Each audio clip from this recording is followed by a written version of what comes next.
Sunday का पहला match हो गया मुंबई और एसआरएच के बीच में। और इस तरह की घटिया विकेट, एकदम फट्टा विकेट और छोटी छोटी बाउंड्रीज, इनके ऊपर खेलने से कोई फायदा नहीं है। मैं आपको पहले भी कई बार बता चुका हूं कि इस तरह के विकेट पे होने वाले मैचेस में मुझे बिल्कुल भी इंटरेस्ट नहीं आता है, जहां बॉलर्स के पास कुछ है नहीं और बैट्समैन हर कोई गधा घोड़ा आके रन बना रहा है। वो कैमरून ग्रीन ने आज सेंचुरी बना दी। और देखिए क्या होता है, ये इस तरह के मैचेस में ना टांग हटा के और बल्ला घुमाने के, बैट्समैन को कुछ नहीं करना है, कोई भी इसमें इसके लिए इन्वॉल्व नहीं है। तो अब बॉलर क्या कर सकते हैं इसमें। आज देखिए टॉस जीत के सबसे पहले मुंबई ने पहले तो फील्डिंग कर ली। आज उनकी किस्मत से ये बहुत अच्छा हुआ, अगर वो पहले बैटिंग करते तो शायद आज फिर लड़खड़ा जाते वो, क्योंकि आज उनके लिए डू और डाई वाला मैच था। लेकिन किस्मत से रोहित शर्मा ने टॉस जीत दिया। टॉस जीतने के बाद जब फील्डिंग की, उसके बाद एसआरएच के ओपनर्स ने, जो कि बिल्कुल ही नया ओपनिंग पेयर, एक तो ये एसआरएच ने पता नहीं क्या रिकॉर्ड बनाया है इस बार, हर मैच में नया ओपनिंग पेयर। आज मयंक अग्रवाल को ले आए और विक्रांत को ले आए, बिल्कुल ही नया लड़का। ठीक है, चलिए, हालांकि उन लोगों ने बहुत अच्छी शुरुआत की, लेकिन यहाँ एडम मार्करन की आप फिर से बेवकूफी देखिए। 6 ओवर में जब 53 रन बन गए थे बिना किसी विकेट के, उस टाइम आपको देखिए आपके पास 4 ओवरसीज बैट्समैन हैं, Aiden Markram, Klaasen, Harry Brook और ग्लेन फिलिप्स। आपको मैक्सिमम बैटिंग इन 4 लोगों को करनी चाहिए थी। तो वहां बैटिंग मैक्सिमम किसने की? 15 ओवर तक की इन लोगों ने, ये विक्रांत और मयंक अग्रवाल ने। इन लोगों ने हालांकि अच्छा स्कोर बनाया, लेकिन इससे फायदा क्या हुआ? अल्टीमेटली आप सिर्फ 200 रन ही बना पाए, क्योंकि आपके बाकी 4 ओवरसीज बैट्समैन जो स्पेशलिस्ट हैं वो बैटिंग कर ही नहीं पाए, उनको बैटिंग करने को मिली नहीं। और जब मिली, इतनी कम बॉल्स बची थी कि वो खुद ही आउट हो गए। देखिए, किसी भी बैट्समैन को सेट होने के लिए 4 बॉल तो लगती है। हाँ, बात अलग है कि वो सिचुएशन ऐसी हो कि जब आपके पास खेलने के लिए 4 ही बॉल हो। लेकिन मुझे ऐसा लगता है एडन मार्करम ने बहुत बड़ी ट्रिक मिस कर दी। जब 6 ओवर में 53 रन थे, पहले टाइम आउट के बाद ही उसको ये इंस्ट्रक्शंस भेजने चाहिए थे कि अब मुझे हर ओवर में 15 रन चाहिए। Now you have to go for 15 run per over. और उस प्रोसेस में अगर आप आउट हो जाते हो तो मुझे कोई प्रॉब्लम नहीं है, क्योंकि मेरे 4 ओवरसीज बैट्समैन वेट कर रहे हैं। अगर 6 ओवर निकल चुके हैं तो आपके 4 ओवरसीज बैट्समैन को 14 ओवर खेलने के लिए मिलना चाहिए, और उसके लिए आप अपने टॉप ऑर्डर के बैट्समैन को सेक्रीफाइस बिल्कुल कर सकते हो। वो तो बाद में मयंक अग्रवाल ने 47 बॉल में 82 रन बना दिए तो कुछ इनकी इज्जत बच गई। अदरवाइज ये लोग तो बिल्कुल ही बहुत ही बेकार तरीके से खेले चले जा रहे थे। 11 ओवर में इनके 100 रन बने हैं। 6 ओवर में 53 थे, 11 ओवर में जाके इनके 100 रन बने हैं। और उसके बाद क्या स्कोर हुआ है? 16वें ओवर में जाके इनका 168 रन स्कोर था, और फिर उसके बाद 168 से इनके अगले 17वां, 18वां और 19वें तीनों ओवर में इन्होंने 6-6 रन बनाए हैं। मतलब 18 बॉल में 18 रन बनाए। जहां पे कि आपको 200 की और 250 की स्ट्राइक रेट से पीटना चाहिए था, वहां आपने 100 की स्ट्राइक रेट से रन बनाए। क्यों? क्योंकि आपके वो सेट बैट्समैन तब आउट हुए, और उसके बाद आपके ओवरसीज बैट्समैन को टाइम ही नहीं मिला सेट होने के लिए। तो क्लासन भी आउट हो गया, हैरी ब्रूक भी आउट हो गया।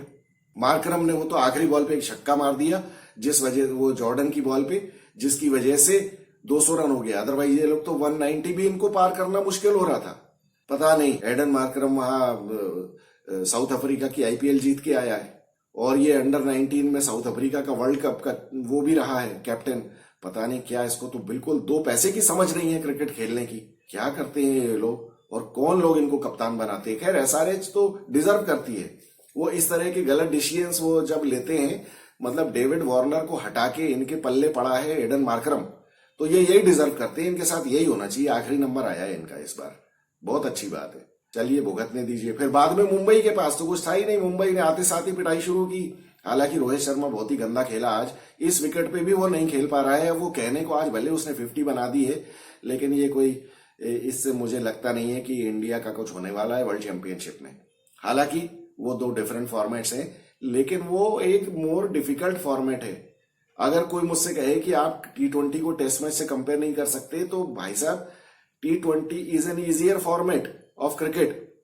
टेस्ट मैच महंगे डिफिकल्ट है, तो वहां जाके रेड बॉल में रोहित शर्मा का क्या होगा। और उसकी आज आप जब वो प्रैक्टिस कर रहा था तो उसकी टोन साफ नजर आ रही थी। पता नहीं क्या, इसका तो मन ही नहीं आजकल, मुझे लगता है नहीं है क्रिकेट खेलने में। इसको अब पैकअप कर लेना चाहिए, नहीं तो इसका पैकअप हो जाएगा अपने आप। चलिए, खैर देखते हैं क्या होता है। तो इस तरह से मुंबई जीत गई, कैमरून ग्रीन ने 100 रन बना दिए। अब इनका मजा आएगा अगर ये देखिए आरसीबी का जीटी के साथ, पहली बात तो मैच होना ही मुश्किल है क्योंकि वहां बारिश हो रही है। अगर मैच हो गया तो आरसीबी का मैच जीतना मुश्किल है। अगर आरसीबी जीत भी गई तो उनको मुंबई की नेट रन रेट, हालांकि नेट रन रेट आरसीबी की ज्यादा है, लेकिन देखते हैं क्या होता है। मुझे नहीं लगता कि वो पहुंच पाएंगे। अब ये मुंबई या आरसीबी, जो भी टीम क्वालिफाई करके चौथे नंबर पे पहुंचती है, उनका चेन्नई में मैच होगा लखनऊ के साथ। तो अब ये चिन्नास्वामी और वानखेड़े, इसकी दोनों टीमें पहुंचने वाली हैं। दोनों में से कोई एक टीम पहुंचने वाली है। इन लोगों की आदत चिन्नास्वामी और वानखेड़े पे खेल के इतनी गंदी पड़ चुकी है, ये चेन्नई जब जाएंगे ना, इनको आटे दाल का भाव पता चल जाएगा। वहां लखनऊ इनको बहुत बुरी तरह से धोएगी, इनमें से कोई सी भी टीम पहुंचे। ये आज आप नोट कर लीजिए कि पहला प्लेऑफ जो होगा, दूसरा प्लेऑफ जो ये तीसरे चौथे नंबर की टीम में वो होगा, लखनऊ बहुत बुरी तरह धोने वाली है इनको, क्योंकि इन लोगों को आदत नहीं है ऐसे विकेट पे खेलने की। चलिए देखते हैं क्या होता है। पहले तो आरसीबी और जीटी के मैच का इंतजार करते हैं, मिलेंगे उस मैच के बाद। चलिए, आज का दूसरा मैच भी खत्म हो गया आरसीबी और जीटी के बीच में, और मैच मजेदार हुआ। विराट कोहली ने बहुत ही अच्छी बैटिंग की, और एक टाइम तो ऐसा लग रहा था मैच शुरू होने के पहले कि बारिश की वजह से शायद मैच हो ही नहीं पाएगा, लेकिन किसी तरह से भगवान की कृपा से मैच हुआ, बारिश बंद हुई, मैदान साफ हुआ, सब कुछ हुआ। और गुजरात ने टॉस जीत के पहले फील्डिंग ले ली, जो कि उनको लेना ही चाहिए था। हालांकि गुजरात के पास इस मैच में खोने के लिए कुछ भी नहीं था। उनके लिए मैच एक तरह से एक्सपेरिमेंट था फाइनल के प्लेऑफ्स के लिए, लेकिन फिर भी कोई भी टीम प्लेऑफ्स में हार के मैच नहीं जाना चाहती है। हालांकि एक दो एक्सपेरिमेंट उसने किए हार्दिक पांड्या ने, जिसके बारे में हम बाद में बात करेंगे। और आज का दिन बहुत मजेदार इसलिए रहा क्योंकि आज एक दिन में आईपीएल में रिकॉर्ड बना, 3-3 सेंचुरी बनी। लेकिन अभी तक इस आईपीएल में एक भी सुपर ओवर नहीं हुआ है। मेरे ख्याल से पहला आईपीएल है जिसमें एक पूरे टूर्नामेंट में एक भी सुपर ओवर नहीं हुआ है। अब देखते हैं बचे हुए 4-5 मैचेस में एक आध सुपर ओवर होता है क्या, और अगर ये प्लेऑफ के दौरान हुआ तो मैच का तो एक्साइटमेंट बिल्कुल 7वें आसमान पे पहुंच जाएगा। देखते हैं क्या होता है। टॉस जीतने के बाद जब गुजरात ने फील्डिंग की तो बॉलिंग इनकी कोई बहुत अच्छी नहीं रही। शुरुआत में विराट कोहली ने बहुत अच्छी शुरुआत की फिर से, और यहां पे मैं कहूंगा कि गुजरात ने फिर से एक ट्रिक मिस कर दी, क्योंकि आरसीबी के अगेंस्ट एक दो टीम्स को छोड़ के किसी ने भी पावर प्ले में स्पिनर्स को नहीं लगाया है। और ये राशिद खान और नूर अहमद को अगर ये पहले लगा देते तो इनके पास विराट कोहली को और फाफ दोनों को आउट करने का बहुत अच्छा चांस था, पावर प्ले में आउट करने का। जैसे ही वो नूर अहमद आया उसके बाद फाफ तो आउट हो गया, और विराट कोहली लेकिन तब तक सेट हो चुका था। तो वो विराट कोहली को अगर आप सेट होने का टाइम देंगे, सेट होने का मौका देंगे, उसके बाद फिर वो गेम खुद ही चलाता है अपना। इस बारे में कोई शक नहीं है कि विराट का गेम सेंस बहुत ज्यादा अच्छा है, और विराट ने बहुत अच्छी बैटिंग की। 8-10 ओवर तक तो ये लोग, बल्कि ये तो ये कहिए कि पूरे 20 ओवर तक ये 10 के रेट से ही रन बनाते रहे। 8 ओवर में इनके 80 रन थे। उसके बाद मैक्सवेल और डोमरोर और ये जल्दी जल्दी आउट हो गए, लेकिन विराट कोहली खेलता रहा और उसने काफी अच्छी बैटिंग की, अकेले ही काफी अच्छी बैटिंग की। और हालांकि 61 बॉल में उसने 100 रन बनाए, जो कि थोड़ा सा स्लो है, लेकिन उसके पास पार्टनर्स नहीं थे। और ये आरसीबी की सबसे बड़ी गलती है कि अब आपने टीम सिलेक्शन ही ठीक से नहीं किया। बाद में फाफ ने कहा भी कि हमारे पास ये पूरे टूर्नामेंट में प्रॉब्लम ये थी कि मिडिल ओवर्स में और later end of the innings में इनके पास हिटर्स नहीं थे। तो ये 3 और 4 बैट्समैन के, बल्कि 3 ही बैट्समैन के ऊपर पूरी ये टूर्नामेंट उन्होंने खेला है। इस हिसाब से तो इन लोगों ने बहुत अच्छा परफॉर्म किया। लेकिन आरसीबी देखिए, अभी विराट ने और ये आपका फाफ डुप्लेसी ने मिलकर ओपनिंग पार्टनरशिप का रिकॉर्ड बना दिया है। इन्होंने 750-800 रन बना दिए, बल्कि मेरे ख्याल से 900 के ऊपर हो गए होंगे इनके रन पार्टनरशिप में। लेकिन क्या टीम का क्या हुआ? और आप क्या सोचते हैं, अगली बार ये लोग जब आएंगे तो हो सकता है कि फाफ और विराट कोहली और मैक्सवेल मिलकर 2000 रन बना दें, तो उससे क्या होगा?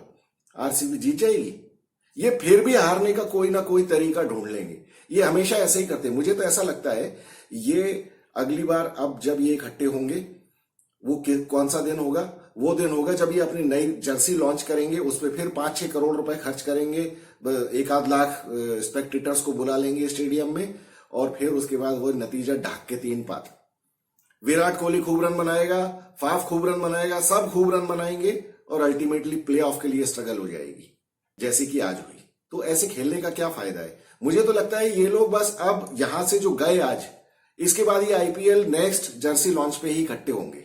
इसके बीच में पता नहीं इनका मैनेजमेंट क्या करता है, ये खुद क्या करते हैं। ना तो कुछ टीम बिल्डिंग का कुछ है, ना कुछ टैलेंट हंटिंग का है, ना टैलेंट नर्चर करने का कुछ है। कुछ भी मुझे समझ में नहीं आता। वही एस्टेब्लिश्ड प्लेयर्स, वो सिराज और ये 3 बैट्समैन, ये 4 के भरोसे आप आईपीएल खेलने आ गए और फिर आप सोच रहे हो हम प्लेऑफ में भी चले जाएंगे, और मैच खत्म होने के बाद विराट अपनी टोपी फेंक रहा है और वो सब कर रहा है। ये सब करने से क्या फायदा है? आप सीनियर हो, और खैर आप तो खुद कप्तान भी रहे हो, तो अब आपने पहले ही क्या किया था? रोने पीटने से क्या फायदा होगा?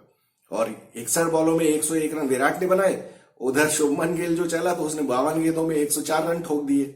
शुभमन गिल जब बैटिंग करता है तो वो एक्चुअली वैसा ही है जब रोहित शर्मा अपनी फुल फॉर्म में बैटिंग किया करता था पहले, आज से 2-3 साल पहले।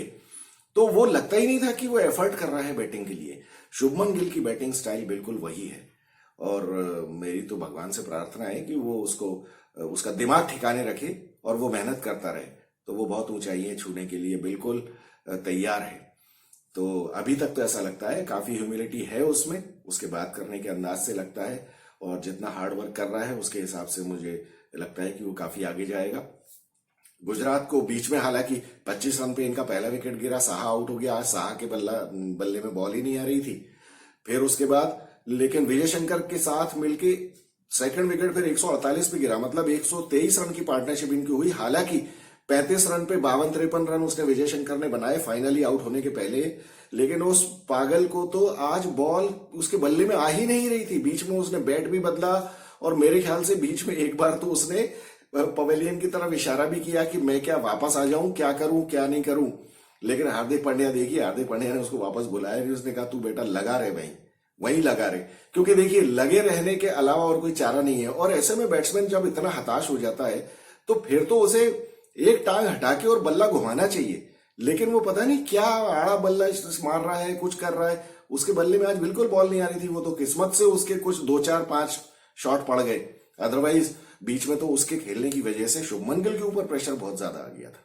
और शुभमन गिल के ऊपर इतना प्रेशर आ गया था कि वो रिवर्स स्वीप मारने लगा, जबकि शुभमन गिल को मैंने कभी भी रिवर्स स्वीप मारते हुए नहीं देखा। इवन कमेंटेटर्स कह रहे थे कि ये शॉट इसके रेपर्टोयर में नहीं है तो इसको नहीं ट्राई करना चाहिए, और ये बात सही है। लेकिन उसके ऊपर प्रेशर इतना ज्यादा था कि वो क्या करे, उसे रन रेट बढ़ानी थी।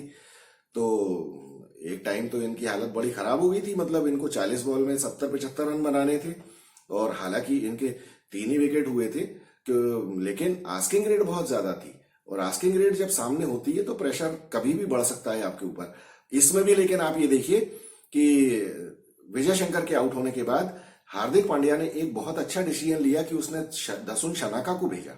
अब दसुन शनाका को बहुत सारे लोग ये कह सकते हैं कि दसुन शनाका को क्यों भेजा, वो अभी तक तो नहीं आया था बैटिंग करने।